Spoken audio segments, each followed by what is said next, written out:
নমস্কার বন্ধুরা। তো আজকে আমি কুমড়ো পাতার ভর্তা বানিয়ে দেখাবো। তো দেখো, আমাদের বাড়িতে ট্রেতে আমি লাগিয়ে রেখেছিলাম একদম ছোট ছোট চারা গাছ, বেশি বড় হয়নি। এই দেখো, খুব সুন্দর নরম পাতাগুলো। তো এগুলোকে আজকে ভর্তা করব। এই যে কয়েকটা পাতা আমি ছিঁড়ে নিচ্ছি। তারপরে এই দেখো, ছিঁড়ে নিয়ে চলে এসেছি। এবারে আমি ধুয়ে কড়াইতে জল দেব না, শুধুই আমি কড়াইতে একটু নুন দিয়ে অল্প করে একটু সেদ্ধ করে নিচ্ছি।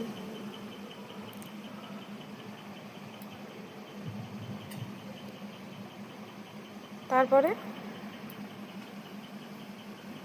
সেদ্ধ হয়ে গেছে। এই দেখো, মিক্সিতে আমি নারকেল একটু কুড়িয়ে রেখেছিলাম আগে থেকে, আর এক হাফ চামচ দিয়েছি পোস্ত, আর দুটো কাঁচা লঙ্কা দিয়ে আমি একটু ভালো করে পেস্ট করে আনছি। তো এই দেখো কি সুন্দর পেস্ট হয়ে গেছে।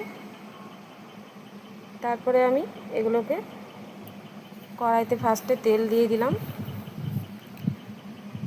তো তোমরা গিয়ে সরষের তেলেও করতে পারো, আমি গিয়ে সাদা তেলে করলাম।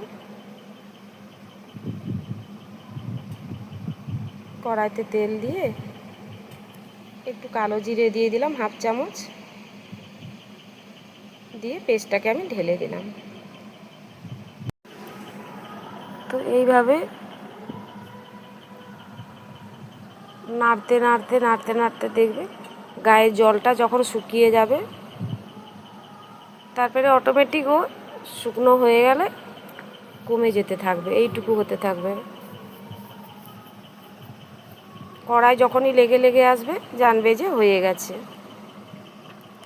তারপরে নামিয়ে গরম গরম ভাতে খেয়ে দেখুন, খুব সুন্দর খেতে হয়। আমি কথা দিচ্ছি বন্ধুরা, আপনারা একবার বানিয়ে দেখুন। ওটা দিয়েই পুরো ভাত খেয়ে নিতে পারবেন, এতটা সুন্দর আর এত সুস্বাদু।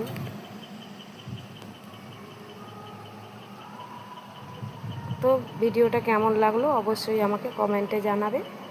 আজকের মতো নমস্কার সবাইকে।